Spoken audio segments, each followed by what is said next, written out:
કૃષ્ણ જોયા ના કોડ સૈયર હાલો ને ખોડલધામ ની અંદર આજે એક મીટિંગ મળવામાં આવી હતી કાર્યકર્તાઓનું મહાકાય સંમેલન હતું અને માનનીય શ્રી નરેશભાઈ પટેલ દ્વારા જાહેરાત કરવામાં આવી કે અનારબેન પટેલ અધ્યક્ષ સ્થાને સંગઠનના એટલે અનારબેન પટેલને પ્રમુખ બનાવવામાં ખૂબ અનહદ આનંદ થયો. માં ખોડિયાર સુખી રાખે બધાને. આ ઉપરથી મને એક કિસ્સો યાદ આવ્યો એટલે મારે આજે વિડીયો બનાવું છું. હું તમને એક ઉદાહરણ આપું. એક પુણેની અંદર કિસ્સો થયો હતો જે જગજાહેર છે, પણ હું તમને ગુજરાતીમાં સમજાવું.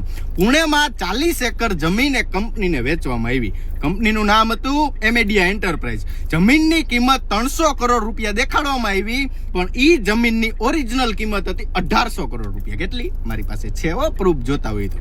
પછી સીધું 1800 કરોડ રૂપિયાની જમીન 300 કરોડમાં બતાવેલા 1500 કરોડનો સીધો ફાયદો. બરોબર. પછી તમે પ્રોપર્ટી ખરીદતા હોય એટલે તમને ખબર જ હોય કે ભાઈ સરકારને આપણે જમીન કે મિલકત ખરીદીને એટલે સ્ટેમ્પ ડ્યુટી દેવી પડે. કેટલી? ગુજરાતમાં 1%. એ જ રીતના મહારાષ્ટ્ર સરકારમાં આ સ્ટેમ્પ ડ્યુટી 7% છે. એટલે 300 કરોડની જમીનની સ્ટેમ્પ ડ્યુટી થઈ અંદાજે 21 કરોડ રૂપિયા. બરાબર ને? પણ આ કંપનીએ એવો ખેલ પાડ્યો મિત્રો, એવો ખેલ પાડ્યો, સ્ટેમ્પ ડ્યુટી ન ભરવી પડે ને એટલે ડિપાર્ટમેન્ટમાંથી એક કાગળ ઇસ્યુ કરાવ્યો એમ કહીને કે અમે અહીંયા નાનું એવું ડેટા સેન્ટર બનાવીશું આ તે ફલાણું ઢેકડું આવું બધું. એટલે આવો કાગળ એને ત્યાંથી ડિપાર્ટમેન્ટમાંથી લઈ લીધો એટલે સ્ટેમ્પ ડ્યુટી ન ભરવી પડે. આ બધાએ એવી ગેમ કરી કે કદાચ એને કાગળ લીધો ને તો 2% સ્ટેમ્પ ડ્યુટી ભરવી પડે. એટલે કેટલી? 6 કરોડ રૂપિયા તો એને સ્ટેમ્પ ડ્યુટી ભરવી જ પડે. આ બધાએ એવી ગેમ ગોઠવી કે હકીકતમાં હે ને આવડા લોકોએ સરકારને 500 રૂપિયા જ સ્ટેમ્પ ડ્યુટી ભરી. 1800 કરોડની જમીન 300 કરોડમાં લીધી. સ્ટેમ્પ ડ્યુટી એની 21 કરોડ રૂપિયા થતી હતી અને ભૈરી કેટલી?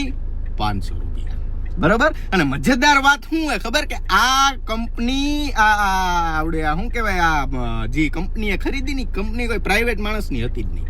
આ જમીન પ્રાઇવેટ માણસની હતી નહીં. આ જમીન હતી સરકારની. સરકાર પાસેથી એક લેડીએ 272 જણા પાસેથી પાવર ઓફ પેટર્ન લઈને અને જમીન આ કંપનીને વેચી દીધી. કોને? તો કે આ અમેડિયા એન્ટરપ્રાઇઝ ને. બરાબર. આ બધો કાર્યક્રમ બધો થયો. પછી આવડું મોટું કૌભાંડ કોઈ સામાન્ય માણસ કરે નહીં. તમને ખબર પડે અને મને ખબર પડે. કા કોઈ મોટો રાજકારણી હોય, કા કોઈ મોટો ઉદ્યોગપતિ હોય, કા કોઈ મોટો સમાજના સંગઠનનો મોટો આગેવાન હોય. એનાથી જ આ કાર્યક્રમ થાય. તમારા મારા જેવાથી આ કાર્યક્રમ થાય નહીં. ધોરા દિવસે સરકારી જમીન ગાયબ કરી દીધી. અને ગાયબ તો કરી દીધી, પણ જે કંપનીએ લીધી હતી, જેના માલિકે લીધી હતી, એ માલિકનું નામ ઠામ આ બધું ગાયબ કરી દીધું. અને આ કંપની કેની હતી ખબર તમને? આ કંપની હતી મહારાષ્ટ્રના ડેપ્યુટી સીએમ ના છોકરા, આ કેવાય પવારભાઈ હતા આપણે, આ પાર્થ પવારની જમીન હતી. આ જોયું ને તમે? 1800 કરોડ રૂપિયાની જમીનનો, સરકારી જમીનનો ગાફલો કરી દીધો. અને તમારે મારે જોઈ તો KYC, Aadhaar card, PAN card, CIBIL score, stamp duty, પછી આંબો, પરિવારનો વારસો, આટલું બધું લઈને જાઉં તો તમને 2 BHK 3 BHK 4 BHK ફ્લેટ નથી મળતા.